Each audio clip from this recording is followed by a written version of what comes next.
கர்த்தர் அந்த ஆராதனை ஆசீர்வதிக்கும்படி நாம் செய்வோம்.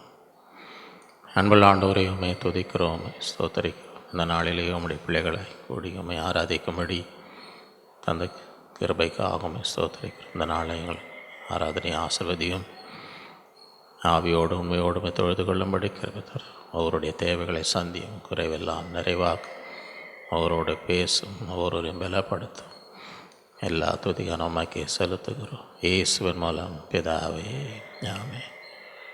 பாட்டு புஸ்தகத்திலே 385வது பாடலை பாடி தேவனை மகிமைப்படுத்தும்.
ஒரு ஆங்கில பாடலை பாடுவோம். There is power in the blood.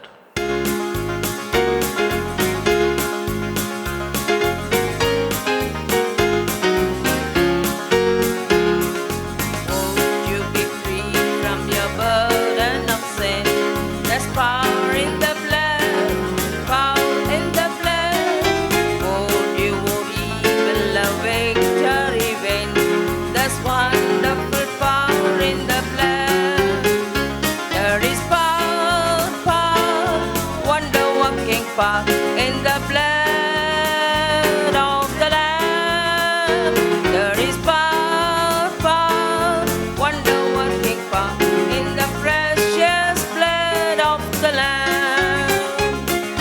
Would you be free from your passion and pride? There's power in the blood, power in Calvary's tide. There's wonderful power in the blood.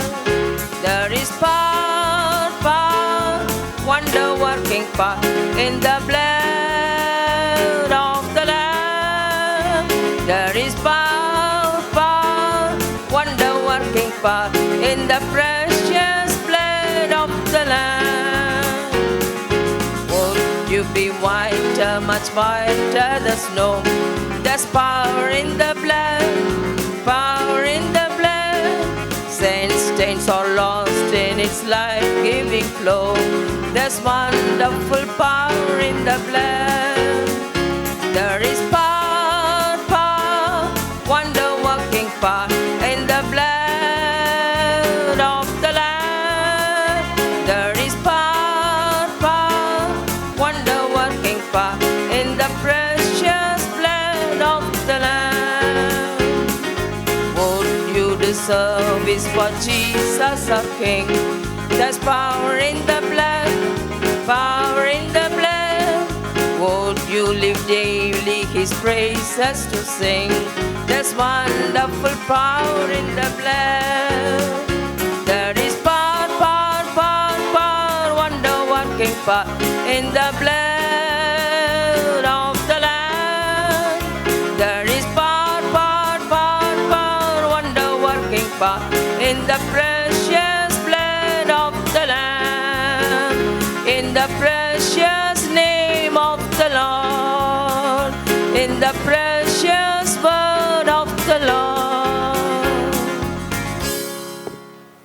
இந்த நாளிலே நாம் கர்த்தருடைய வார்த்தையை தியானிப்போம். இந்த நாட்களிலே இந்த 2024 ஆண்டின் வாக்குத்தத்த செய்தியை நாம் தியானித்து வருகிறோம். 2024 ஆண்டு வாக்குத்தத்தம் லூக்கா 12:32. பயப்படாதே சிறுமந்தையே, உங்களுக்கு ராஜ்யத்தை கொடுக்க உங்கள் பிதா பிரியமாய் இருக்கிறார். ஆகவே இந்த வசனத்தின் அடிப்படையிலே இந்த வருட வாக்குத்தத்த செய்த 10 vital revelations of the kingdom of God, தேவனுடைய ராஜ்யத்தை பற்றிய 10 முக்கிய வெளிப்பாடுகள். இதில் முதல் குறிப்பின் முதல் பகுதியை கடந்த வாரம் தியானித்தோம். The power of the kingdom, தேவனுடைய ராஜ்யத்தின் வல்லமை.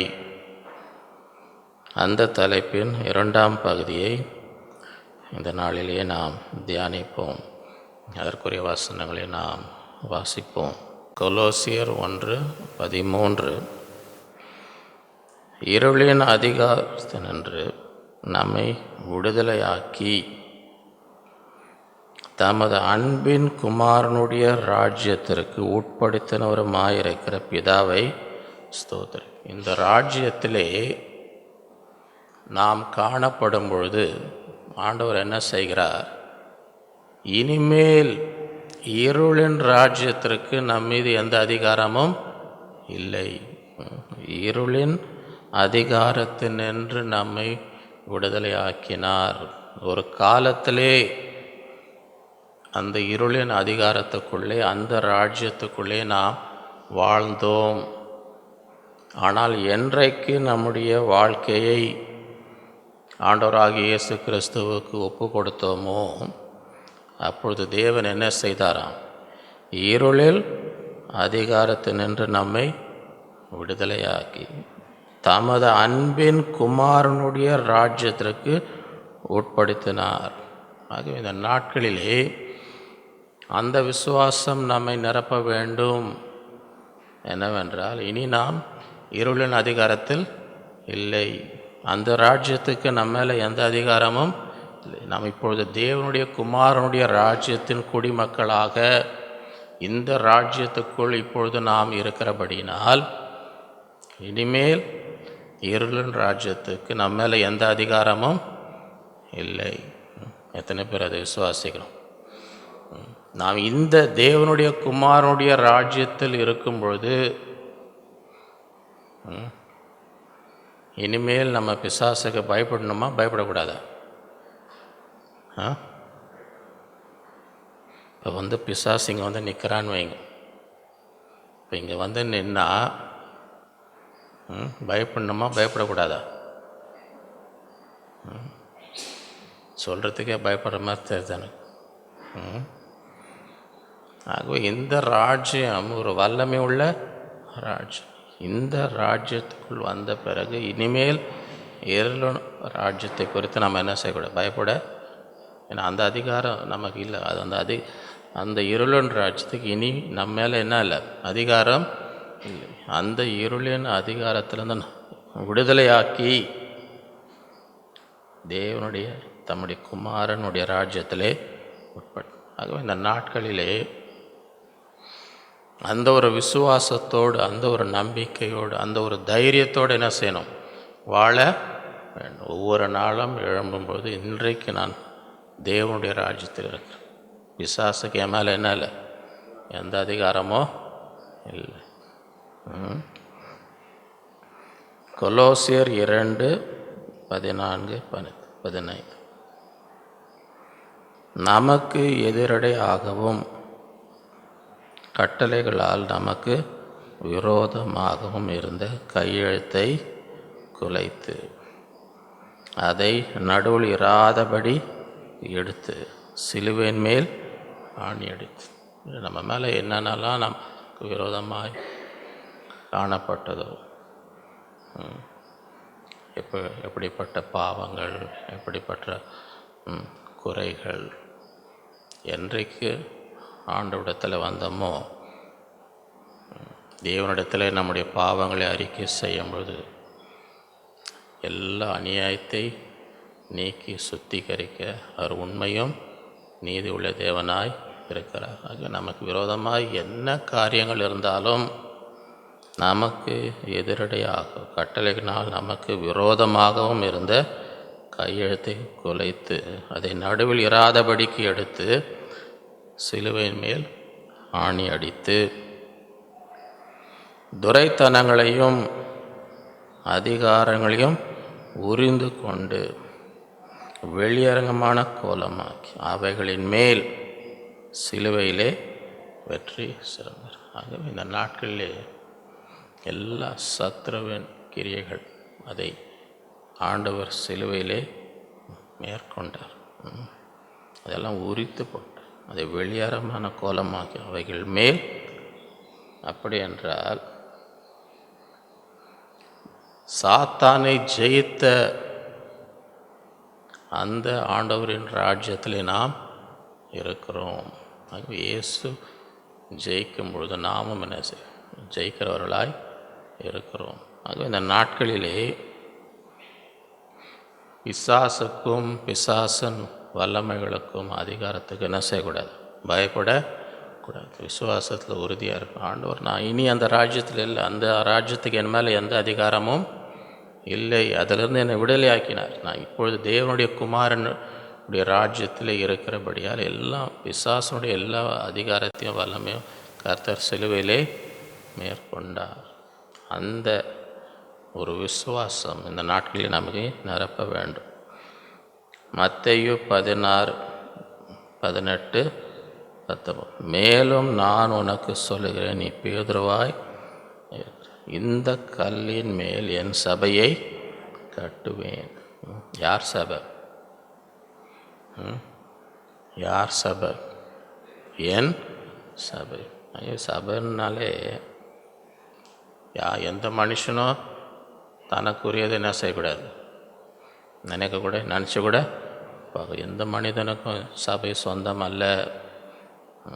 யாருடைய சபை? என் சபை.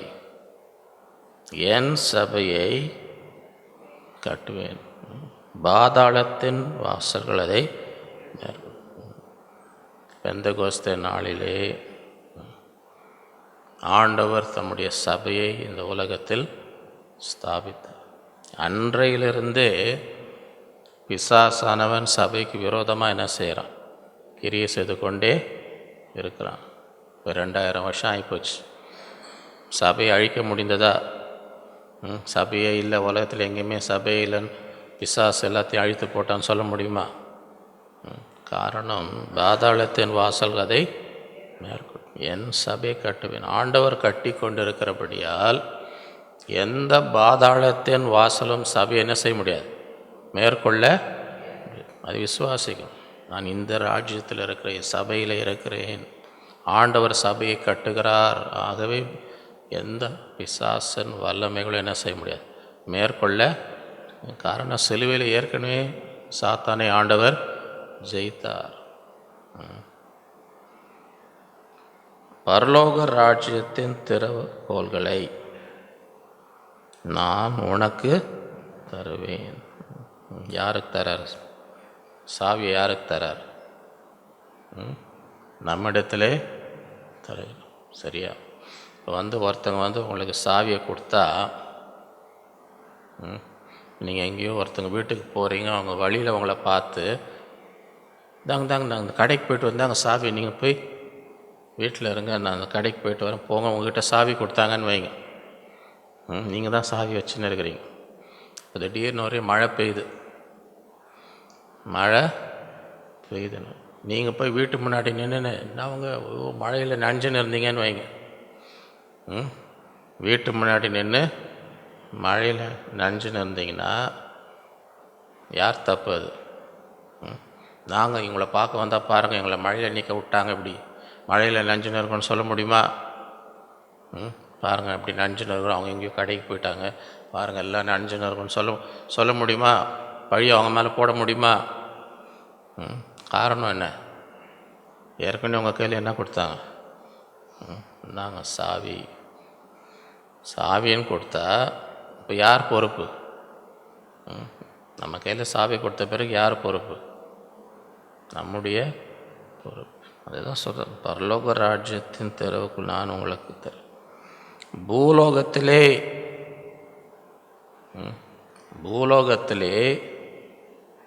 ஆண்டவரே இதை கட்டும் ஆண்டவரே அப்படின்னு ஜெபம் பண்ணுங்கன்னு சொன்னாரா? என்ன போட்டிருக்கு? யார் கட்டணுமா? பூலோகத்தில் யார் கட்டணுமா? வசனம் என்ன சொல்லுது? பூலோகத்திலே நீனா யார்? கையில் சாவி கொடுத்துட்டா கட்ட வேண்டியது யார்? நீ கட்டுகிறது இது. அது பரலோகத்திலே கட்டு. பூலோகத்திலே நீ கட்டவிழ்ப்பது எதுவோ அது பரலோகத்திலும் கட்டப்பட்டு. அப்படின்னா என்ன அர்த்தம்? இந்த ராஜ்யத்தில் வரும்பொழுது தேவன் என்ன சொல்கிறார்? நான் சாவி அவன் கையில் கொடுக்குறேன். பிசாசை என்னென்னலாம் உனக்கு விரோதமாக செய்கிறேன்னா அதெல்லாம் ஒன்றும் வேலை செயலற்று போகும்படி அதெல்லாம் என்ன செய்? கட்டி போடு. இந்த திறவுகோலை வைத்து பிசாசு உனக்கு விரோதமாக, உன் குடும்பத்துக்கு விரோதமாக, உன் பிள்ளைகளுக்கு விரோதமாக என்னென்னலாம் செய்கிறானோ அதெல்லாம் என்ன செய்? கட்டி. அப்போ அது ஒன்றுமே செயல்படவே. அந்த அதிகாரத்தை பயன்படுத்தி நாம் அதெல்லாம் கட்டும் பொழுது எதுவும் என்ன செய்ய முடியாது, நம்மை பாதிக்க முடியாது. அதே போல் பிசாசானவன் எதெல்லாம் கட்டி வைத்திருக்கிறானோ நமக்கு வரக்கூடாது, அதெல்லாம் என்ன செய்யணும்? பூலோகத்தின் எதை அவிழ்க்கிறீரோ அதெல்லாம் பரலோகத்தில். ஆகவே இந்த நாட்களிலே அப்படிப்பட்டவர்கள் அந்த தேவ ராஜ்யத்தின் வல்லமையை பயன்படுத்தி, ஆண்டவரே இந்த நாளிலே நீர் எனக்கு கொடுத்த இந்த திறவுகோலை வைத்து எல்லா சத்துருவின் கிரிகள் என்ன செய்கிறேன்? கட்டி ஜெபிக்க, ஒன்றும் வாய்க்காதபடி, ஒன்றும் எல்லாம் செயலற்று போகும்படி அதை கட்டி கொடுக்குறேன். எதெல்லாம் அவன் கட்டி வைத்திருக்கிறான் அதெல்லாம் என்ன செய்கிறேன்? அவிழ்க்கிறேன். எத்தனை பேர் இந்த வருஷம் இந்த சாவியை பயன்படுத்த போகிறீங்க? இந்த வருஷம் ஃபுல்லாக எல்லாம் சத்ருவின் கீரெல்லாம் கட்ட போகிறேன், அவன் எதாவது கட்டி வச்சா எல்லாத்தையும் என்ன செய்ய போகிறேன்? அவிழ்க்க போகிறேன் என்று ஒரு தீர்மானத்தோடு இந்த நாட்களில் இந்த ராஜ்யத்திலே நமக்கு என்னென்னலாம் வல்லமை அதிகாரம் தேவன் கொடுத்தாரோ அதெல்லாம் என்ன செய்யணும்? பயன்படுத்த வேண்டும். சாவியை வச்சு ஒவ்வொன்று அழுதுன்னு இருந்தால் பிரயோஜனம் இல்லை, ஒப்பாரி வச்சு பிரயோஜனம் இல்லை. நீ உன் கையில் கொடுக்கிறேன், நீ நீ கட்ட வேண்டும், நீ அவிழ்க்க வேண்டும் என்று நீ என்று சொன்னால் அதுக்கப்புறம் யார் பொறுப்பு? அநேகர் ஒன்றுமே செய்யாமல் உட்காந்து எதுக்கெடுத்தாலும் உடனே ஒரு ஒப்பாரி வைப்பாங்க. சில பேர் ஜெபத்துக்குன்னு நின்ன உடனே முதல்ல என்னான்னு கூட சொல்ல மாட்டாங்க, எடுத்தோன்னு ஒரு ஒப்பாரி வைப்பாங்க. ஓடு அப்படி கண்ணிலேருந்து தண்ணி ஊற்றின்னு அப்புறம் நம்ம கேட்கணும் என்ன, அப்புறமா தான் என்னானே நிற்கும் போதே என்ன வரும். பார்த்துருக்குறீங்களா? அது என்னாங்கன்னு கேட்கக்கூட முடியாது, நிற்பாங்க. நின்ன உடனே என்ன நடக்கும்? இங்கே அந்த மெட்ரோ வாட்டர் திறந்தோமா டொன்னு, சரி அப்போ நம்ம அதிலே கொஞ்சம் நேரம் சரி என்னன்னு தெரியலையே கொஞ்சம் காத்திருப்போம், இந்த குழா மூடுற வரைக்கும் காத்திருந்து கொஞ்சம் எல்லாம் கர்ச்சீஃப்லாம் வச்செல்லாம் தொடச்சி அப்புறமா என்னாங்கன்னா அப்புறம் தான் என்னான்னு சொல்லுவாங்க. ஆகவே இந்த நாட்களிலே இந்த ராஜ்யம் வல்லமையுள்ள ராஜ்யம் எதுக்கெடுத்தாலும் ஒப்பாரி வைக்கணும்னு அவசியம் இல்லை. தேவன் கொடுத்த அதிகாரத்தை என்ன செய்யணும்? பயன்படுத்தணும். எதை கட்டணுமோ அதை கட்டணும், எதை கட்ட அவிழ்க்குமோ அதை அவிழ்க்க வேண்டும். லூக்கா 10:19 ஆண்டவர் சீஷர்களை அனுப்பும்பொழுது போய் ஊழியம் செய்யுங்க என்று சொல்லும்போது என்ன சொல்லி அனுப்புகிறார்? இதோ சர்ப்பங்களையும் தேள்களையும் மிதிக்கவும் சத்ருனுடைய சகல வல்லமையையும் மேற்கொள்ளவும் உங்களுக்கு அதிகாரம் கொடுக்கிறேன், ஒன்றும் உங்களை சேதப்படுத்த மாட்டார். இந்த ஒரு வாக்குத்தத்தத்தை அதிகாரத்தை கொடுத்து தான் அனுப்புகிற, சும்மா போன்னு சொல்ல. நீ போ, எது எல்லாவற்றையும். சில பேர் அவங்க மனுஷராக இருந்தாலும் சர்ப்பத்தை போல் தேளை போல் கிரி செய்கிறவங்க இருக்கிறாங்க. பார்த்துருக்குறீங்களா? ஃபுல்லாக விஷம், தலையிலேருந்து கால் வரைக்கும் என்ன இருக்கும்? இந்த மாதிரி ஆளுங்க உலகத்தில் பார்த்துருக்குறீங்களா? ஃபுல்லாக விஷம் பிடிச்ச ஆளுங்க உலகத்தில் இருக்கிறாங்களா இல்லையா? ஏன் சொல்கிறதுக்கே பயப்படுறீங்க? ஆகவே அதெல்லாம் மேலே தேவன் என்ன சார் அதிகாரம், உண்மையான சர்ப்பங்களோ தேள்களோ அல்லது மனிதர்கள் சர்ப்பங்களைப் போல தேள்களைப் போல விஷம் நிறைந்த மனிதர்களாக இருந்தாலும் நான் உனக்கு அதிகாரம், சத்துருடைய சகல வல்லமையும் மேற்கொள்ளவும் உங்களுக்கு அதிகாரம். இந்த நாட்களிலே அதையெல்லாம் பிடித்துக்கொள்ளணும். இந்த ராஜ்யத்தில் என்னென்ன வல்லமை நமக்கு இருக்குது என்று அதை பிடித்து அந்த வல்லமை என்ன செய்யணும்? பயன்படுத்தணும். எல்லாம் சத்துருடைய சகல வல்லமை, நான் எதுவுமே அதுக்கு மேலே பயப்படுத்த ஒன்றுமே இல்லை. அவனுக்கு என்னென்னலாம் வல்லமை இருக்கோ அது எல்லாவற்றும் மேலாக உனக்கு என்ன செய்கிறேன்? அதிகாரம் கொடுக்க, ஒன்றும் உங்களை சேதப்படுத்த. இந்த ஒரு அதிகாரத்தோடு தான், இந்த விசுவாசத்தோடு தான் தேவன் அவர்களை அனுப்பினார். இந்த நாளிலும் இந்த ஆண்டிலும் என்ன செய்ய வேண்டும்? இந்த அதிகாரத்தை பயன்படுத்த வேண்டும். எத்தனை பேர் இந்த ஆண்டு ஒரு மாவீரனை போல சத்ருவை மேற்கொள்வேன், சத்ருவன் மீது தேவன் எனக்கு அதிகாரம் கொடுத்திருக்கிறார். எத்தனை பேர் இந்த ஆண்டிலே அப்படிப்பட்ட ஒரு விசுவாசத்தை, ஒரு தைரியத்தோடு இந்த நாளிலே நாம் காணப்படுகிறோம். பயந்து இருக்கிற காலம் இனி அப்படி வாழ்ந்தால் பிசாசு ஒரு வழியாக்கி விட்ருவான்.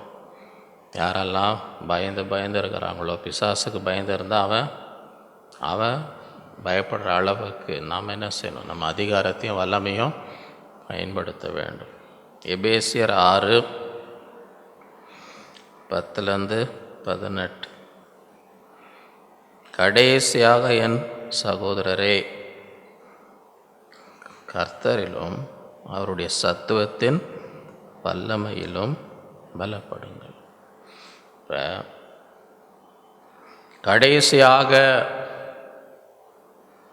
கடைசியாகன்னு சொன்னால் அது என்ன அர்த்தம்? அதுக்கு முன்னாடி ஏதோ இருக்குன்னு அர்த்தம். இருக்கா இல்லையா?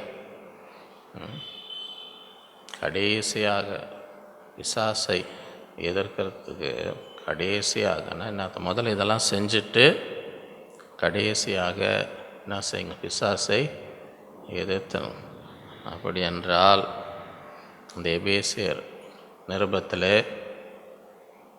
இந்த 6ஆம் அதிகாரத்துக்கு முன்பதாக 5ஆம் அதிகாரத்தில் என்ன சொல்லியிருக்கிறார்? கடைசியாக சொல்கிறதுக்கு முன்னாடி அதுக்கு முன்னாடி என்ன செய்யணும்னு சொல்லியிருக்கிறார். எத்தனை பேருக்கு எபேசியர் 5 என்ன போட்டிருக்குன்னு தெரியும்? எபேசியர் 5 கடைசி வசனம் என்ன இருக்குதுன்னு யாருக்குன்னா தெரியுமா? எபேசியர் 5 கடைசி வசனம் என்ன போட்டிருக்குன்னு யாருக்குன்னா தெரியுமா? என்ன போட்டிருக்கு? கடைசி எபேசியர் 5 கடைசி வசனம் என்ன சொல்லுது?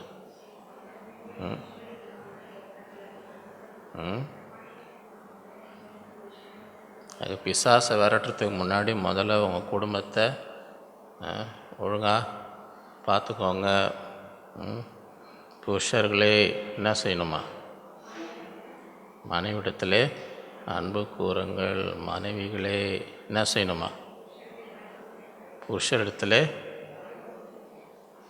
இதை பாஸ் பண்ணிட்டா அப்புறம் பிசாசுக்கு போங்க. கடைசியாகனா என்ன அர்த்தம்னா அதுக்கு முன்னாடி இருக்கிறதெல்லாம் முடிச்சிடுங்க. முதல்ல இதெல்லாம் முடிச்சுட்டு, ஏன்னா இதை விட்டுட்டு போனீங்கன்னா உங்கள் எதில் வீக்காக இருக்கிறீங்கன்னு பிசாசு பார்த்து உங்களை என்ன செய்வான்? தாக்கம். எங்கே வீக் பாயிண்ட் இருக்குதுன்னு அவனுக்கு பார்த்து நீங்கள் அவனை போய் தாக்க போனீங்கன்னா அவன் உங்களுக்கு எங்கே வீக் இருக்குன்னு உங்களை என்ன செய்வான்? தாக்குவான். அதனால தான் முதல்ல இதை எல்லாம் கவர் பண்ணிவிடுங்க. முதல்ல எல்லாத்தையும் கவர் பண்ணிக்கிட்டு அப்புறம் என்ன செய்யுங்க. அதில் எத்தனை பேர் இன்றைக்கி பாஸ் ஆகிறோன்னு தெரியலையே. இப்போ புருஷர் அன்பாக இருங்கன்னு அவங்களே சொல்லிக்கூடாது. நான் ரொம்ப அன்பான புருஷன் அவங்களே தங்களுக்கு என்ன செய்யக்கூடாது? சர்டிஃபிகேட் கொடுக்கக்கூடாது. அவங்களே சர்டிஃபிகேட் கொடுத்தா அப்புறம் என்ன ஆகுது? எல்லாருமே 1000 சர்டிஃபிகேட் வச்சுன்னு இருப்பாங்க. இது யாருமே தங்களுக்கு என்ன செய்யக்கூடாது. அப்போ ஒருத்தங்க அன்பாக இருக்காங்கன்னா யார் அதை சொல்லணும்? அன்பாக இருக்கிறாங்கன்னு யார் அவங்களுக்கு சர்டிஃபிகேட் கொடுக்கணும்?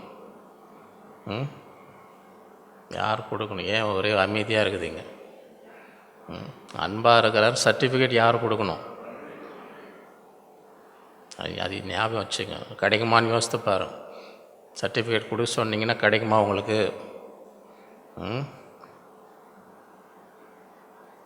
மனைவி எப்படி இருக்கணுமா? எப்படி இருக்கணுமா? அதில் எவ்வளோ பேர் பாஸ் ஆவாங்கன்னு தெரியல.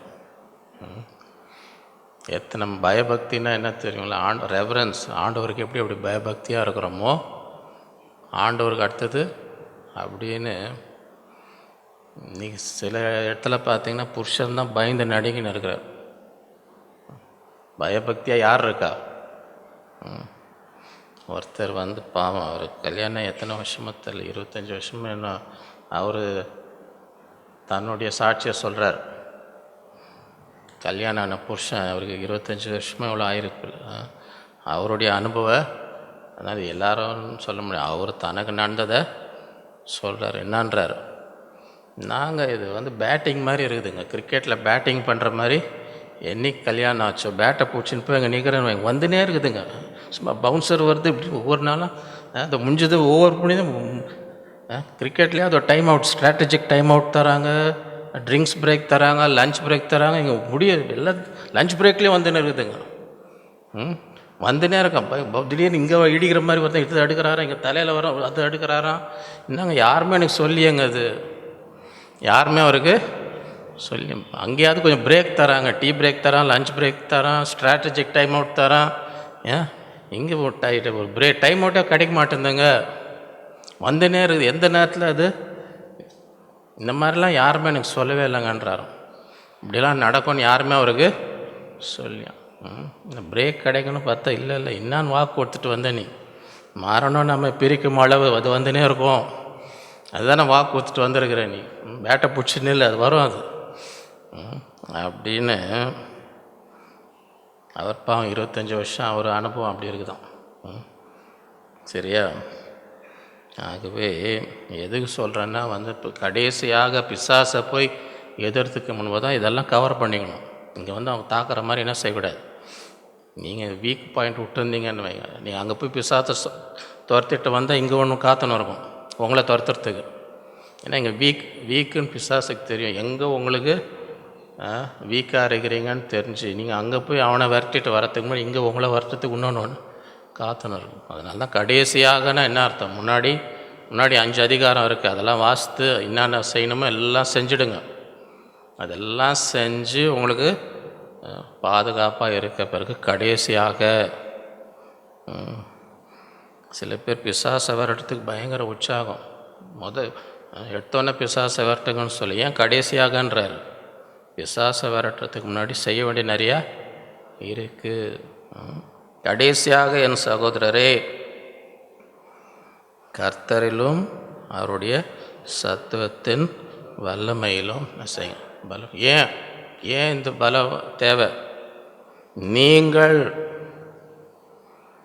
பிசாசின் தந்திரங்களோடு எதிர்த்து நிற்க திராணி உள்ள. பிசாசு எதுவுமே நேராக செய்ய மாட்டான். எல்லாமே அவன் செய்கிறது எல்லாமே தந்திரமாக. அவனுடைய தந்திரம், பிசாசு தந்திரமாய் உங்களுக்கு விரோதமாய் கிரியை செய்யும்போது அவனுடைய தந்திரங்களுக்கு எதிர்த்து நிற்க திராணி உள்ளலாகும். என்ன செய்யணும்? தேவனுடைய சர்வாயுத வர்க்கத்தை தரித்து, முழு ஆயுதத்தை என்ன செய்யணும்? தரித்து கொள்ள வேண்டும். ஏனெனில் மாம்சத்தோடும் இரத்தத்தோடும் துரைத்தனங்களோடும் அதிகாரங்களோடும் இப்பிரபஞ்சத்தின் அந்தகார லோகாதிபதிகள் வான மண்டங்களில் இருக்க பொல்லாத ஆவிகளின் சேனைகளோடு நமக்கு. இது இவ்வளோ பெரிய போராட்டத்தை ஆண்டோடைய வல்லம் இல்லாமல் போய் நிற்க முடியுமா? ஆண்டோடைய சத்துவம் இல்லாமல், ஆண்டோடைய வல்லமையில் பலப்படாமல் உங்கள் மாம்சத்தில் உங்கள் சுயத்தில் போய் நிற்க முடியுமா இதுக்கு விரோதமாக? அதுதான் சொல்கிறார். இவ்வளோ பெரிய எதிர்ப்பு உங்களுக்கு விரோதமாக இருக்கிறது. அங்கவே அநேகருக்கு உணரதில்லை. ஏன் இவ்வளோ எல்லாம் கஷ்டமாக, ஏன் எல்லாம் போராட்டம் இருக்குன்னா அவ்வளோ பெரிய சத்துரு நமக்கு இருக்கிறான். நமக்கு விரோதமாக. அதுதான் மாம்சத்தோட ரத்தத்தோட இல்லை, வெறும் மனுஷனை பார்த்துன்னு இருக்காதீங்க. வெறும் இவன் எனக்கு சத்ரு, அவன் வெறும் மனுஷன். அதுக்கு மேலே யூதாஸ் காரியத்தை குறித்து வசனம் என்ன சொல்லுது? சாத்தான் அவனுக்குள் புகுந்தான் அப்படின்னு வசனம் இருக்கா இல்லையா? அப்படின்னா வெறும் யூதாஸ் அவனுக்குள்ளே கிரியை செய்கிறது, இப்படி செய் இப்படி பண்ணுன்று அவனுக்குள்ளே யார் கிரியை செய்கிறா? இன்றைக்கும் அதான் மாம்சத்தோட ரத்த வர மனுஷனை பார்த்துன்னு இருக்காதீங்க. அவனுக்குள்ளே என்ன கிரியை செய், இப்படி போய் செய். உங்களுக்கு விரோதமாய் தூண்டி கொடுக்குற ஒரு சத்ருவின் கிரியை இருக்குது, இன்றைக்கும் இருக்குது. அன்றைக்கி எப்படி ஆண்டவருக்கு விரோதமாக யூதாஸ்குள்ளே பிசாசு நுழைந்தான், இன்றைக்கும் நமக்கு விரோதமாய் தூண்டி விட பிசாசு என்ன செய்ய கிரியை செய்து. ஆகவே தான் வெறும் மாம்சத்தோட மனுஷனை பார்த்துன்னு இருக்காதீங்க. பின்னால் யார் இருக்கா? மனுஷனை தூண்டி விடுறது யார்? மாம்சத்தோடும் இரத்தத்தோடும் துரைத்தனங்களோடும் அதிகாரங்களோடும் இப்பிரபஞ்சத்தின் அந்தகார லோகாதிபதிகள் வான மண்டங்களில் பொல்லாத ஆவிகளின் சேனைகளோடும் நமக்கு போராட்டம் உண்டு. ஆகையால் இப்படிப்பட்ட ஒரு போராட்டம் இருக்கிறபடியால் என்ன செய்யணும்? தீங்கு நாளிலே அவைகளை நீங்கள் எதிர்க்கவும் சகலத்தையும் செய்து முடித்தவர்களாய் நிற்கவும் திராணி உள்ளவர்களாகும். தேவனுடைய சர்வாத வர்க்கத்தையும் எடுத்துக்கொள்ளும். தீங்கு நாளிலே, தீங்கு நாள்லாம் என்ன அர்த்தம்? தீங்கு நாள்லாம் என்ன அர்த்தம்? தீங்கு நாள்லாம் பிசாசு உங்களுக்கு பார்த்துனே இருக்கிறான். அவங்கள பார்த்துனே இருந்து இந்த நாளில் இவனை ஒழித்து கட்ட போகிறேன், இவனை தீர்த்து கட்ட போகிறேன்னு அவன் என்ன செய்கிறான்? ஒரு நாள் அவனே குறித்து உங்களை அழிக்கணும், உங்களுக்கு தீமை செய்யணும்னு வரும்பொழுது அந்த நாளில் என்ன செய்யணுமா? எதிர்த்து நிற்க திராணி உள்ளவர்களாகும்படி சில நாள் அமைதியாக இருப்பான் பிசாசு, ஒன்றுமே செய்யாத மாதிரி அமைதியாக. அந்த திடீர்னு ஒரு நாள் அப்படியே வெள்ளம் போல சத்ரு வரும்பொழுது என்ன தேவ ஆவியானவர் அவனுக்கு விரோதமாய் கொடியேற்றுவார். இது திடீர்னு ஒரு நாள், அதுதான் தீங்கு நாள். ஆகவே எல்லா நாள் மாதிரி நினச்சின்னு இருக்கேங்க, திடீர்னு ஒரு நாள் அது தீங்கு நாள். அந்த நாளில் என்ன செய்யணும்? தீங்கு நாளில் அவைகளை நீங்கள் எதிர்க்கவும் சகலத்தையும் செய்து முடித்தலாய் நிற்கவும் திராணி உள்ளவர்களாக தேவனுடைய சர்வாயுத வர்க்கத்தை என்ன செய்யுங்க? எடுத்து கொள்ளுங்கள். சத்தியம் என்னும் கச்சை உங்கள் அறையில் கட்டினவர்களாயும். பிசாசு அவன் பொய்யனும் பொய்யுக்கு இதாகும். அன்னையிலேருந்து அவன் பொய்யில தான் அவன் காலமே எதில் ஓட்டின்னு இருக்கிறான்? பொய்யில தான். ஆதாம் ஏவாள் அங்கே போயிட்டான் ஏதேன் தோட்டத்துக்கு. ஆண்டவர் சொன்னார், இந்த பழத்தை சாப்பிடாத, சாப்பிட்டா நீ சாகவே. இவன் வந்துட்டான். இதை நீங்கள் புசித்தீங்கன்னா தேவனை போல் எங்கேயோ போயிடுங்க. அப்போ இன்றைக்கும் ஆசை காட்டுறாங்களா இல்லையா? இதை செய்யுங்க, எங்கேயோ போயிடுவீங்க. செய்ய சொல்லிட்டு உங்களை தூண்டி விட்டு இப்படி செய்யின்ட்டு அவங்க தான் எங்கேயோ போயிடுவாங்க. நீங்கள் உட்காந்து மாட்டின்னு இருப்பீங்க. என்னங்க இவர் தாங்க இப்படி செய்ய சொன்னாருங்க, இவர் தான் என்னை எப்படி செய்ய சொன்னார், அதனால தான் இப்போ செய்தேன்னு நம்ம போயின்னா எங்கேங்க அவர் உங்களை இப்படி செய்ய சொன்னார், அவர் எங்கேங்க? அவர் எங்கேயோ போயிட்டாருங்க. உங்ககிட்ட நீங்கள் எங்கேயோ போயிடுவீங்கன்னு ஆசை காட்டி விட்டு உங்களை செய்ய வச்சுட்டு நீங்கள் எங்கேயோ நீ தான் மாட்டின்னு இருப்பீங்க, அவங்க தான் எங்கேயோ போய்டும். உலகத்தில் நடக்குதா இல்லையா? அதனால்தான் சத்தியம் பிசாசுடைய எல்லா பொய்களை மேற்கொள்ளும். சத்தியத்தை அறிவீர்கள், சத்தியம் உங்களை இல்லையா? சத்தியம் வசனத்தை என்ன செய்யணும்? தியானிக்கணும், அறிந்து கொள்ளணும். வசனம் தெரியாமல் இருந்தால் ரொம்ப கஷ்டம். சத்தியம் என்னன்னு தெரிஞ்சால் தான் பிசாசுடைய பொய்யை என்ன செய்ய முடியும்? அது சத்தியம் அறியாமல் இருந்த சில பேர் அப்படியே பைபிள் அப்படியே புதுசாக வச்சுன்னு இருப்பான். அதை பெருமையாக எடுத்துன்னு காட்டுவாங்க. பாருங்கள், என் பைபிள் இவ்வளோ புதுசாக இருக்குன்னா என்ன அர்த்தம்? பைபிளே வாசிக்கலன்னு அர்த்தம். நீங்கள் சத்தியத்தை அறிஞ்சிருந்தீங்கன்னா உங்கள் பைபிள் புதுசாக இருக்குமா பழசாக இருக்குமா?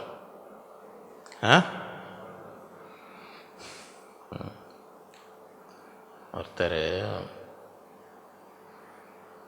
பாஸ்டர் வீட்டுக்கு வரும்போது இவர் பெரிய பைபிள் வாசிக்கிறார். அந்த மாதிரி பாஸ்டருக்கு ஒரு ட்ராமா பண்ணோன்னு மகனே பையனை கூப்பிட்றாரு. மகனே, அப்பா அதிகமாக ஆஞ்சே வாசிக்கிறப்ப அது எடுத்துன்னு வாப்பான்னார். என்னன்னா பைபிள் ஓதுகிற முன்னாடி என் மகன் என்ன எடுத்துன்னு காட்டணுமா? பைபிளை எடுத்துன்னு காட்டணுன்னு. மகனே, அப்பா அதிகமாக அது எடுத்துன்னு வாப்பா. அவன் நேராக போய் நியூஸ் பேப்பர் எடுத்துன்னு வந்தான். ஏன்னா ஒரு பைபிளே வாசிக்கிறது பேப்பர் தான், காலையில் தான் பேப்பர் தான் வாசினா. அதை தான் பையன் பார்த்துன்னு இருக்கிறான். இவர் உட்காந்து பைபிளை வாசித்து தியானித்து தான் அவன். இவர் சும்மா பாஸ்டர் வீட்டுக்கு வந்திருக்காருன்னு ரொம்ப பைபிள் வாசிக்கிற மாதிரி பாஸ்டருக்கு முன்னாடி ஒரு நாடகம் பண்ணணுன்னு சொல்லி, மகனே அப்பா எவ்வளோ வாசிக்கிறேன்னே அது எத்தனை அப்பான்னா இந்தாங்கப்பான்னு எத்தனை பேப்பரை கொடுத்தாங்க. அடாடாடா. ஆகவே தீங்க நாளிலே பிசாசை எதிர்த்து நிற்க பலன்னு இருக்கணும். சத்தியத்தை என்ன செஞ்சுருக்கணும்? அறிந்திருக்கணும். சத்தியம் அறிந்திருக்கணும். என்ன செய்யணும்? வேதத்தை வாசிக்கணும். பைபிள் புதுசாக இருக்கக்கூடாது. எல்லாம் வாஸ்து சத்தியம். ஆண்டவர் 40 நாள் உபாசத்துன்னு பிசாசு வந்தானா, பிசாசு என்னான்னு சொல்கிறோம்? இது எழுதியிருக்கிறது தேவ தூதரவங்களை குதிங்க, மலையிலேருந்து குதிங்க. இவருக்கு வசனம் தெரியாமல் இருந்துச்சுன்னு வைங்க. அப்படியாப்பா எழுதியிருக்குதா குதிக்கணுமான்னு? இதெல்லாம் அவங்களுக்கு தரேன், என்னை வணங்குங்க, முன்னாடி குனிஞ்சு வணங்கு. அப்படியாப்பா இதெல்லாம் தருவியா எனக்கு? சொன்னதுக்கெல்லாம் ஆண்டவர் வசனத்தை எழுதியிருக்கிறது தேவனை என்ன பரீட்சை தேவனை தவிர வேறு ஒருவரையும் என்ன செய் வணங்க கூடாது என்று ஒவ்வொரு என்னென்னலாம் இவரை சோதிக்கிறானோ நீங்கள் வாசித்து பார்த்தீங்கன்னா எல்லாமே வசனத்திலிருந்து அவனுக்கு என்ன செய்கிறார் பதில் கொடுக்குறது. ஒரு வசனம் இவருக்கு தெரிஞ்ச இல்லைன்னு வைங்க, என்ன பண்ண முடியும்? இன்றைக்கி அநேக நிலைமை அப்படி தான் இருக்குது. சத்தியத்தை அறியாமல் இருந்தால் எப்படி பிசாசை சோதிக்கும் போது எப்படி எதிர்க்க முடியும்? ஆகவே சத்தியம் என்னும் கட்சி உங்கள் அறையிலே கட்டி கொண்டு நீதி என்னும் மார்க்க ஆண்டவர் நமக்கு தம்முடைய நீதியை கொடுக்கிறார். அப்படி இரத்தத்தால் நம்மை சுத்திகரித்து பாவங்களை கழுவி கிறிஸ்துவே நமக்கு நீதியாய் இருக்கிறார். இந்த நாட்களில் அந்த நீதியை என்ன செய்யணும்? மார்க்க வசகமாய். அப்போ தான் பிசாசு நம்மளை தாக்க முடியாது. சமாதானத்தின் சுவிசேஷத்துக்குரிய ஆயத்தம் என்னும் கால்களிலே. பிசாசை எதிர்த்து நிற்கணும்னா உங்கள் கால் பாதரட்சஸ் எங்கே போனாலும் என்ன எடுத்துருக்கணும்? சமாதானத்தின் சுவிசேஷம். ஒவ்வொருடலாம் ஆண்டவரை பற்றி ஆண்டுடைய சுவிசேஷம் ஆண்டுடைய சமாதானத்தை அறிவிக்கிற கால்களை சும்மா போய் எல்லா இடத்துலையும் போய் கலகம் பண்ணிங்கன்னா அங்கே போய் சண்டை போட்டுன்னு. சில பேர் கால் சும்மாவே இருக்காது. கால் சும்மாவே எங்கன்னா போய் அங்கே தான் அங்கே உட்காந்து அங்கே ஒரு கதை பேசுன்னு அங்கே அங்கே ஒரு கலகம் பண்ணிட்டு இங்கே ஒரு சண்டையை போட்டுன்னு இப்படியெல்லாம் சுற்றின்னு இருந்தால் தீங்கு நாளில் என்ன செய்ய முடியாது. நம்முடைய கால்கள் சமாதானத்தின் சுவிசேஷத்தை அறிவிக்கிற கால்களாக இருக்க வேண்டும். எப்பொழுதும் சமாதானத்தை கூறுகிறார்கள், ஆண்டவரை பற்றி சொல்லுகிறார்களாக அந்த கால்கள் நமக்கு ஒரு பாதுகாப்பாய் இருக்கும். பொல்லாங்கன் எய்யும் அக்னி ஆஸ்திரங்கள் எல்லாம் அவித்து போடத்தக்கதா. அக்னி ஆஸ்திரம்னா என்ன அர்த்தம்? அக்னி ஆஸ்திரம்னா எரிஞ்சுன்னு வருது. அக்னின்னா நெருப்பு, பத்தின்னு வருது. பொல்லாங்கன் உங்களுக்கு விரோதமாக ஏதுகிறோம். ஃப்ளேமிங் ஆரோஸ் உங்களை அழிக்கணும், உங்களை ஒழிக்கணும். தீங்க நாளில் என்ன செய்கிறான்? இன்னையோடு உங்களை அப்படியே எரிஞ்சுன்னு வருது, நேராக வருது. பொல்லாங்கனையும் அக்னி ஆஸ்திரங்கள் அதை அவித்து போடும்படி. எஸ்டிங்விஷ்னா என்ன அர்த்தம்? இந்த ஃபயர் எக்ஸ்டிங்விஷர் இருக்குது பாருங்கள். இப்போ அடிச்சிங்கன்னா என்ன செய்யும்? ஃபயர் அணைஞ்சு போயிடும். ஐயோ, அதெல்லாம் அக்னி ஆஸ்திரங்கிற எல்லாம்னா என்ன அர்த்தம்?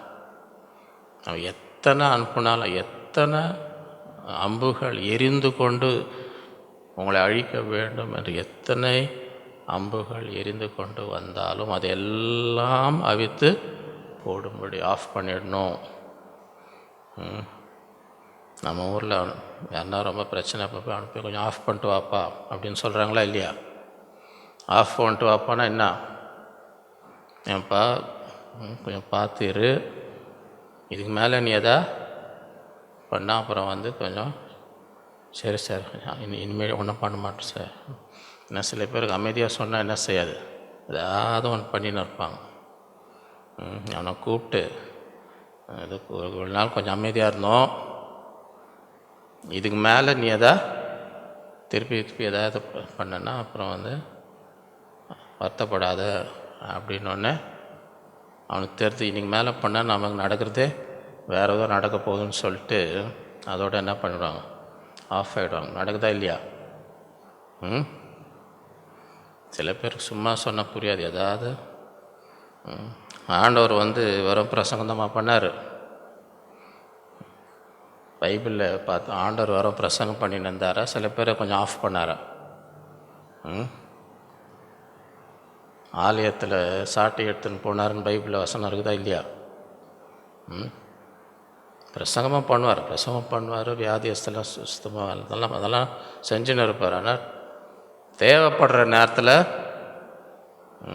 என்ன நீ உட்காந்து ஆலயத்தில் இது என்ன என் வீடு ஜெப வீடு, இது என்ன வாக்கியிருக்கிறீங்க? கல்லர் கோகையாக மாற்றி வச்சுன்னு இருக்கீங்கப்பா, கொஞ்சம் தயவுசெய்து போங்கப்பா, ரொம்ப தாழ்மையாக கேட்குறோம்ப்பா, கொஞ்சம் போயிடுங்கப்பா. அந்த மாதிரி எதாவது பண்ணாராங்க? ஆண்டவருக்கும் வெறும் பிரசங்கம் தான் பண்ணுவாருன்னு நினச்சின்னு வரக்கூடாது. ஆஃப் பண்ணோன்னா அது எப்படி சும்மா தோரத்தில் சாட்டை வச்சு அடிச்சு போ வெளியே, எல்லாம் தூக்கி போட்டு போ வெளியே போ ஓடு, அடி பின்னுவாங்கன்னு பாருங்க, அடி பின்னி தோற்றுனா போ வெளியேன்னு. சில பேர் அதெல்லாம் அந்த வசனத்தெல்லாம் ரொம்ப யோசிக்க மாட்டேன்றாங்க. எல்லாம் பைபிளில் இருக்கா இல்லையா? அதனால் வெறும் பிரசங்கம் தான் பண்ணுவோன்னு நினச்சின்னு இருக்கக்கூடாது. சில பேர் தெரிய மாட்டேங்குது. ஒருத்தர் பாவம் போதகர் ஜிப்பா மாட்டின்னு போயிருந்தாரன், பெந்தகோஸ்து போதகர். அவர் சும்மா ஒரு வேலையை பார்த்துன்னு போயின்னு இருக்கிறார். அங்கே தெருவில் எவனோ வரியை ஒம்புழுக்கிறான் அவரை, போதகரை. பெந்தகோஸ்து ஜிப்பா மாட்டின்னு போன வெள்ளை ஜிப்பா போதகர் வழியாக ஒம்புழுக்கிறானோ. அவர் கொஞ்ச நேரம் போதகர் மாதிரி கொஞ்சம் அமைதியாக இருந்தாராம். இந்த ஜிப்பா போதகர் கொஞ்ச நேரம் போதகர் மாதிரி அமைதியாக இருந்தாராம். அவனுக்கு என்ன இவரை பற்றி தெரியாதுன்னா, இவர் போதகர் ஆகிறதுக்கு முன்னாடி பெரிய ரவுடியாக இருந்தாராம். போதகர் ஆகிறதுக்கு முன்னாடி என்னவாக இருந்தாராம்? பயங்கரமான ரவுடியாக இருந்தவர். அது அவனுக்கு தெரில. இவர் ஜிப்பா மாட்டின்னு இருக்கிறதுனால வழியாக வந்தானோ. சரி, கொஞ்சம் வெள்ளை ஜிப்பான்னு கொஞ்ச நேரம் அமைதியான்ட்டு கொஞ்சம் ஓவராக போனான் பாருங்க.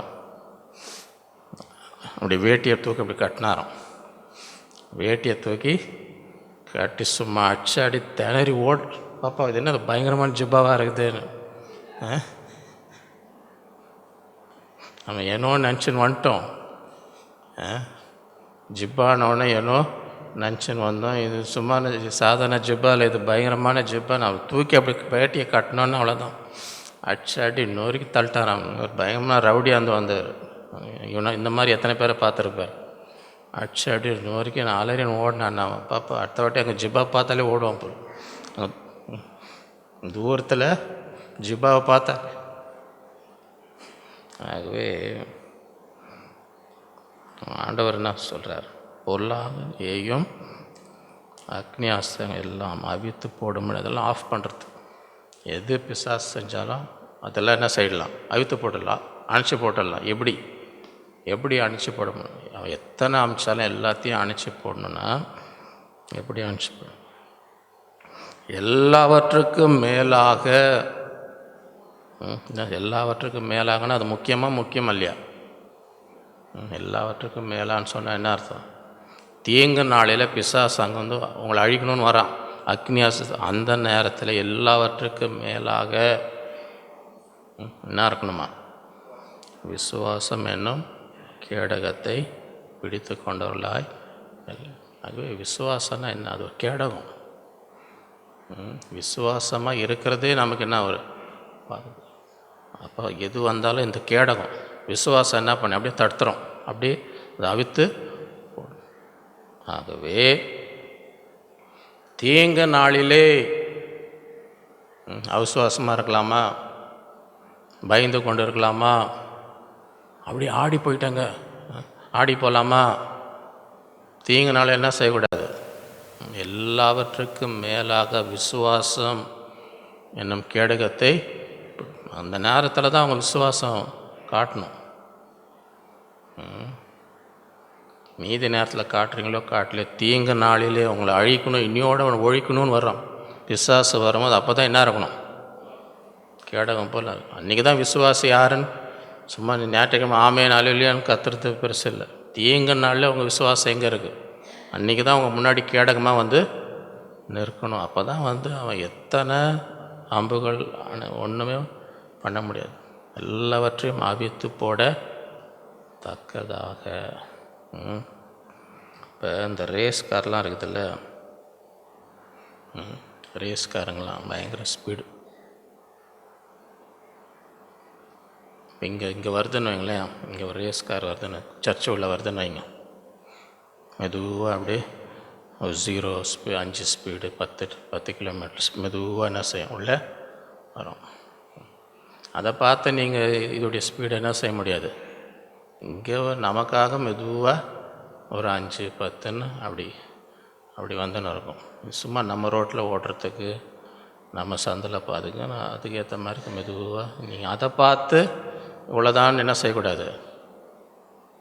அதை கொண்டு போய் ரேஸ் ட்ராக்கில் விட்டிங்கன்னு வைங்க, ஸ்டார்ட் பண்ண பறக்காத குறையாக என்ன செய்யும்.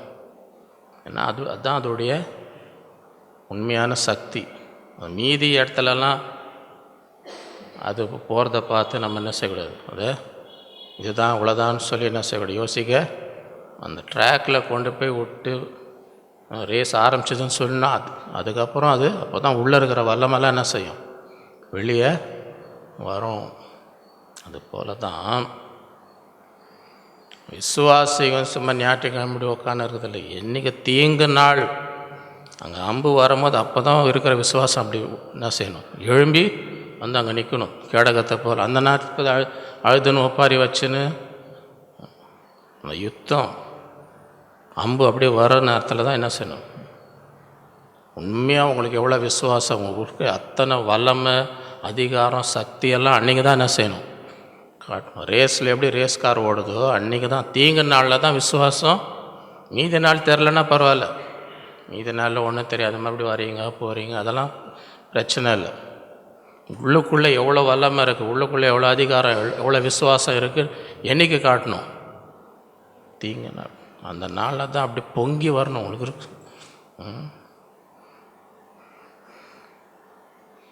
ரட்சண்யம் என்னும் தலை சீராவையும்.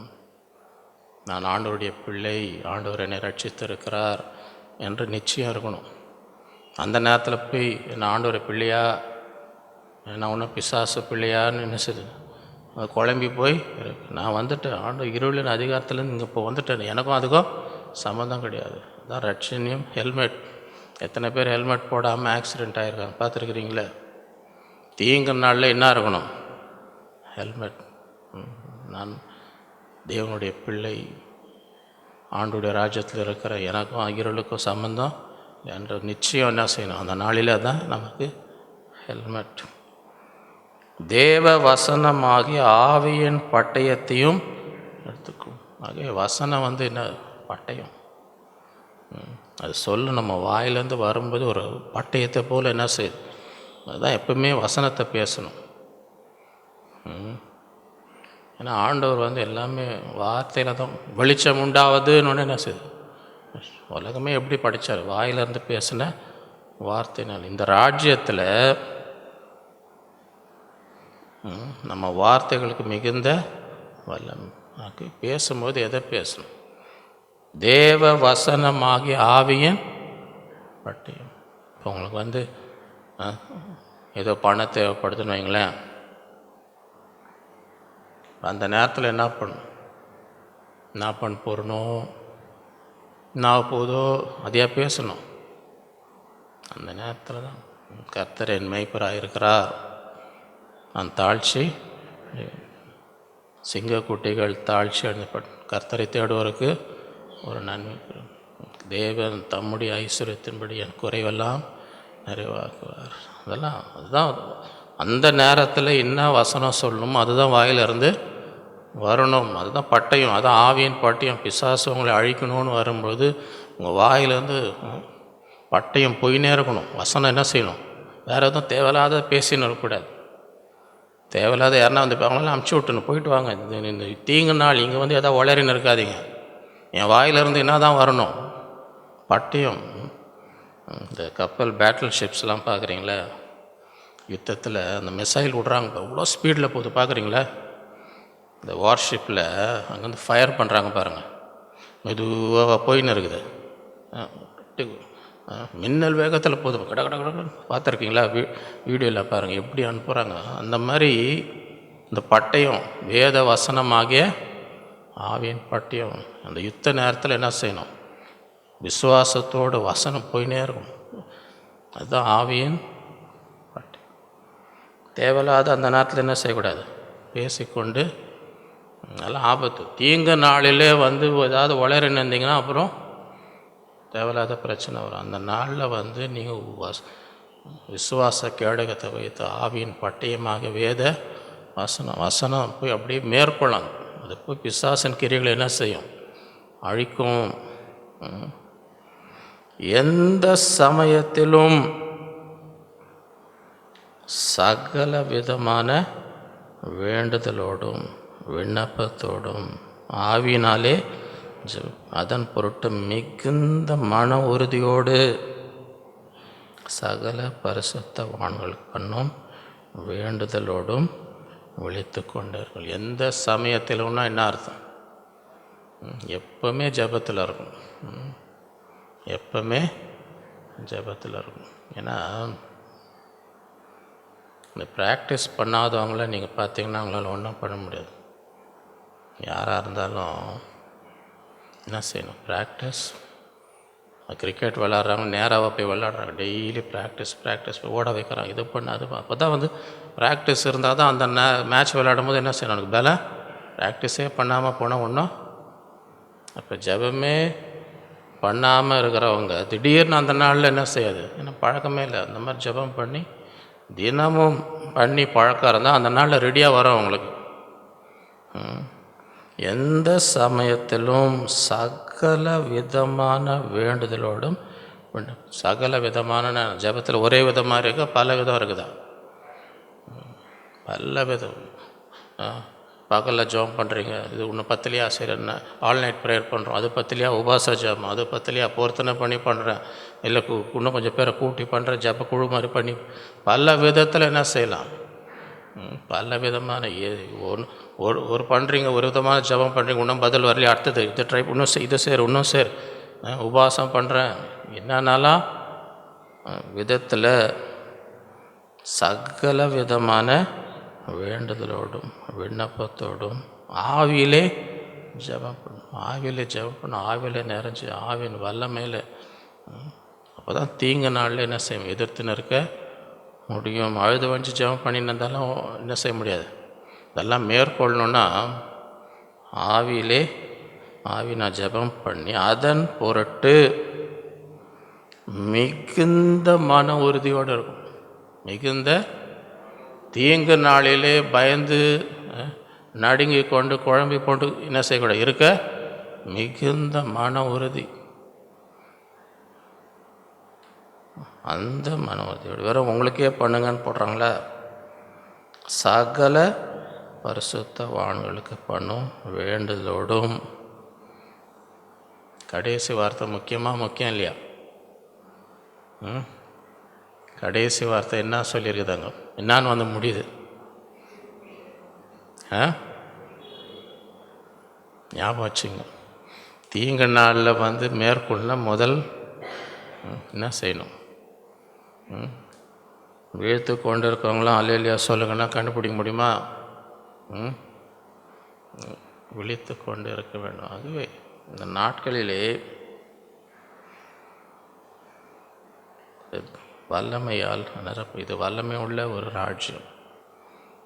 அந்த வல்லமை என்ன செய்யணும்? பயன்படுத்தி இருளின் அதிகாரத்தில் இருந்து உங்களை விடுதலையாக்கி தம்முடைய அன்பின் குமாரனுடைய ராஜ்யத்துக்கு என்ன செய்ய இதில் உடன்படுத்திருக்கார். இங்கே கொண்டு வந்திருக்கிறார். இனி பிசாசு அவருடைய ராஜ்யத்துக்கு உங்கள் மேலே என்ன இல்லை? அதிகாரம். சர்ப்பங்களையும் தேள்களையும் மிதித்து சத்துருடைய சகல வல்லமை மேற்கொள்ள அதிகாரத்தை ஒன்றும் உங்களை சேதப்படுத்துவதில்லை. என் சபையை கட்டுவேன், பாதாளத்தின் வாசல்கள் பரலோக ராஜ்யத்தின் திறவுகோலை உங்களுக்கு தரும். பூலோகத்தில் நீ கட்டுகிறது எதோ பரலோகத்தில் கட்ட, பூலோகத்தை நீ கட்டாவல்கிறது எதோ பரலோகத்தில் கட்டும். இந்த நாட்களை பயன்படுத்த கடைசியாக என் சகோதரரே, அதுக்கு முன்னாடி செய்ய வேண்டியது என்ன செய்யுங்க? அதையும் கொஞ்சம் முடிச்சிடுங்க. சரியா? அதை முடிச்சுட்டு கடைசியாக பிசாசு கிட்ட வாங்க. அங்கே நீங்கள் வீக் பாயிண்ட் விட்டிங்கன்னா அவன் வந்து அங்கே அடிப்பான், இங்கே அடிக்கிறீங்க. பிசாஸ் Newton's third law of motion எத்தனை பேருக்கு தெரியும்? ஃபிசிக்ஸில் Newton's third law of motion. என்ன அது Newton's third law of motion? Every action has an equal and opposite reaction. அதுக்காக தான் கடைசியாகனா நீங்கள் பண்ணிங்கன்னா அவன் ரியாக்ட் பண்ணுவான்.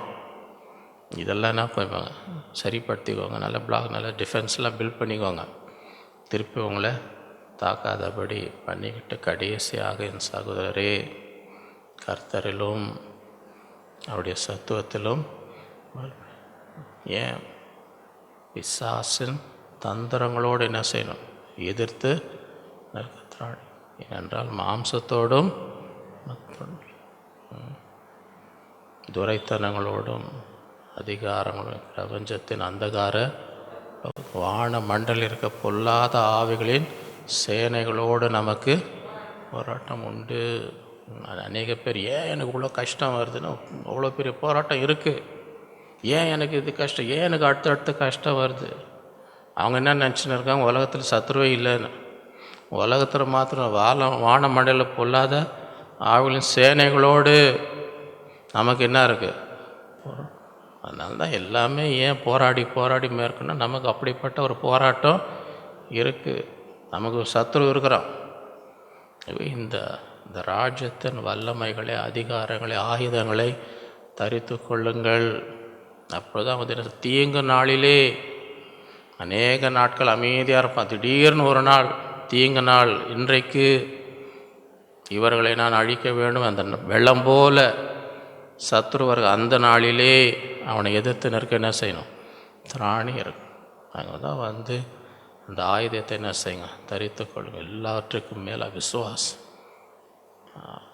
அக்னியாசை எல்லாம் அவித்து போடும். தேவ வசனமாகிய ஆவியின் சகல விதமான வேண்டுதல் விண்ணப்பங்களோடு ஆவியிலே ஜெபம் பண்ணுங்கள், மிகுந்த மன உறுதியோடு. அப்பொழுதுதான் இந்த நாட்களிலே எல்லாவற்றையும் மேற்கொள்வர்களாக நாம் இருக்க முடியும். ஆகவே இந்த நாட்களிலே நாம் ஒரு விழிப்போடு, ஒரு உணர்வோடு எப்படிப்பட்ட காலத்திலே வாழ்ந்து கொண்டிருக்கிறோம், எப்படிப்பட்ட சூழ்நிலையிலே வாழ்ந்து எல்லாம் எப்படி மேற்கொள்ள முடியும் என்பதை வசனத்திலிருந்து அறிந்து, சத்தியத்தை அறிந்து நாம் ஜீவிக்கும் பொழுது, அந்த அதிகாரத்தை எல்லாம் பயன்படுத்தும் பொழுது இந்த உலகத்திலே எல்லாவற்றையும் மேற்கொள்ளும்படி தேவன் நமக்கு கிருபை செய்வார். எத்தனை பேர் இந்த ஆண்டு எல்லாத்தையும் மேற்கொள்ளணுன்னு அந்த தீர்மானத்தோடு இருக்கிறோம். இந்த ஆண்டு வெற்றி நடை, இந்த ஆண்டு ஜெயத்தின் ஆண்டு, எல்லா சத்துருடைய எல்லா வல்லமைக்கும் மேலே தேவன் எனக்கு அதிகாரம் கொடுத்திருக்கிறார் என்ற அந்த ஒரு விசுவாசத்தோடு, தைரியத்தோடு, மன உறுதியோடு எல்லாவற்றையும் மேற்கொண்டு முன்னேறி செல்லும்படி இந்த நாட்களை கர்த்தர் நமக்கு கிருபை செய்வாராக. நாம் ஜெபிப்போம். அன்புள்ள ஆண்டவரே, உம்மை துதிக்கிறோம், உம்மை ஸ்தோத்தரிக்கிறோம். இந்த நாளில் நம்முடைய பிள்ளைகளாய் கூடி உம்மை ஆராதித்து, உம்மை பாடி, உம்மை தொழுது கொண்டு உங்களுடைய இருதயத்தை ஊற்றி ஜெபிக்கும்படி நீர் தந்த கிருபைக்காக உம்மை ஸ்தோத்தரிக்கிறோம். இந்த நாளிலே எங்களோடு பேசின ஒரு வார்த்தைக்காக உம்மை ஸ்தோத்தரிக்கிறோம். உம்முடைய ராஜ்யத்தின் வல்லமையை குறித்து தியானிக்கும்படி, இருளின் அதிகாரத்திலிருந்து எங்களை விடுதலையாக்கி உம்முடைய அன்பின் குமாரனுடைய ராஜ்யத்திலே எங்களை சேர்த்தபடியால் உம்மை ஸ்தோத்திரம். இனி பிசாஸ் நம்முடைய எங்களை விடுதலையாக்கினதே அந்த நாட்களிலே அந்த விசுவாசத்திலே உறுதியாக இருந்து, சிலுவையிலே சாத்தானை நீர் வெளியிறங்க கோலமாக சிலுவையிலே அவனை வெற்றி சிறந்த தேவன், அதை விசுவாசத்தை இந்த நாட்கள் எல்லா சத்ருவின் கிரைகளை மேற்கொள்ளும்படி, சத்ருவின் சகல வல்லமைக்கு மீது உங்களுக்கு அதிகாரத்தை கொடு, ஒன்றும் உங்களை சேதப்படுத்துவதில்லை என்று வாக்கு கொடுத்த தேவன் இந்த நாட்களில், இந்த ஆண்டிலே அதை ஆண்டவரை உரிமை பரலோக ராஜ்யத்தின் திறவுகோல்களை கொடுத்திருக்கிறேன். பூமியில் எதை கட்டுகளோ பரலோகத்தில் கட்டப்படும், பூமியிலே கட்டவிழ்க்கிறது பரலோகத்தில் கட்டவிழ்க்கப்படும்.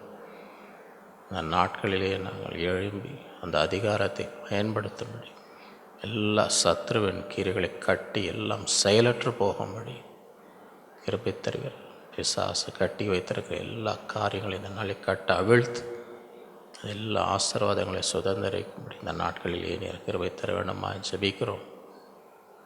அந்த நாட்களிலே ஆண்டவரை உம்முடைய வல்லமையிலே, உம்முடைய சத்துவத்திலே பலப்படும்படி பிசாசன் எல்லா தந்திரங்களை எதிர்த்து நிற்க திராணி உள்ளவர்களாக இப்படி சர்வாயுத வர்க்கத்தை அணிந்து கொள்ளும்படி கிருபை தர வேண்டுமாச்சு. மாம்சத்தோடும் இரத்தத்தோடும் அல்ல, துரைத்தனம் அதிகாரங்களோடு வான மண்டல் பொல்லாத ஆவலின் சேனைகளோடு இப்படிப்பட்ட போராட்டத்தை இருக்கின்ற இந்த நாட்களில் உம்முடைய வல்லமை எங்கள் ஒவ்வொருவரையும் நிரப்பும்படி நாங்கள் உம்முடைய சத்தியத்தை அறிந்து கொண்டு சத்தியத்தினாலே எல்லா விடுதலை பிசாசன் பொய்களை அழிக்கும்படி இந்த நாட்களில் கிருபித்து உம்முடைய நீதி உம்முடைய சமாதானத்தின் சுவிசேஷத்தை உம்முடைய ரட்சிப்பின் தலை சீராவை பொல்லாங்கனையும் எல்லா அக்னியாஸ்தங்களையும் அவித்து போடும், ஒன்றுமில்லாமல் ஆகும்.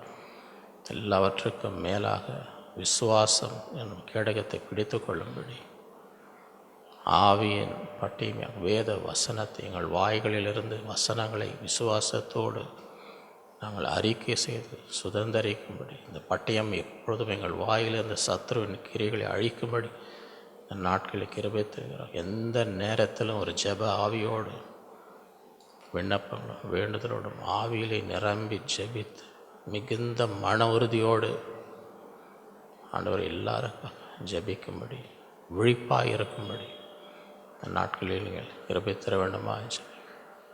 தேவனால் பிறந்ததெல்லாம் உலகத்தை ஜெயிக்கும், உங்கள் விசுவாசமே உலகத்தை ஜெயிக்கிற ஜெயம் என்று சொன்னது.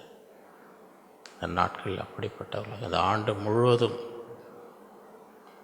ஜெயத்தின் மேல் ஜெயம் அடைய முடியும், எல்லாவற்றையும் மேற்கொள்ளும்படி முன்னேறி செல்லும்படி எல்லா தடைகளை உடைக்குது. இந்த நாட்களில் ஒவ்வொருவரும் எழும்பி பிரகாசிக்கும்படி உம்முடைய அதிகாரத்தை பயன்படுத்தும்படி எங்களுக்கு கிருபை தர வேண்டுமா ஜெபி. இந்த நாளில் வந்த ஒவ்வொரு குடும்பத்தை ஆசிரியர்கள் தேவைகளை சந்தி குறைவெல்லாம் நிறைவாக்கும். எல்லா பலவீன நோய்களின் நல்ல சுகம் பலம் நம்முடைய சுகமளிக்கும் வல்லமை ஒருமதி இறங்கி விடுவிப்பீராக. கையின் பிரயாசங்களை ஆசீர்வதியும், குறைவில்லாமல் நிறைவாய் வாழும்படி செய்யும். மன விருப்பங்களை நிறைவேற்றும், எதிர்பார்க்கும் ஆசீர்வாதங்களை கட்டளையிடும். நம்முடைய கரத்தில் ஒப்புக் கொடுக்கிறோம். எல்லா துதிக நமக்கே செலுத்துகிறோம். இயேசுவின் மூலம் பிதாவை நம்முடைய கர்த்தராக இயேசு கிறிஸ்துவின் கிருபையும் பிதாவாகிய தேவனுடைய பரிசுத்தாவின் அன்யோன்ய ஐக்கியம் நம் அனைவரோடும் என்றும் என்றும் சதா காலம் இருப்பதாக. ஆமென். என் ஆத்மாவே கர்த்தரை ஸ்தோத்திரி, என் முழுவதுமே அவருடைய பரிசுத்த நாமத்தை ஸ்தோத்திரி. என் ஆத்மாவே கர்த்தரை ஸ்தோத்திரி, அவர் செய்த சகல உபகாரங்களையும் மறவாதே. ஆமென். ஹல்லேலூயா. கர்த்தர் உங்கள் ஒவ்வொருவரையும் அளவில்லாமல் ஆசீர்வதிப்பாராக.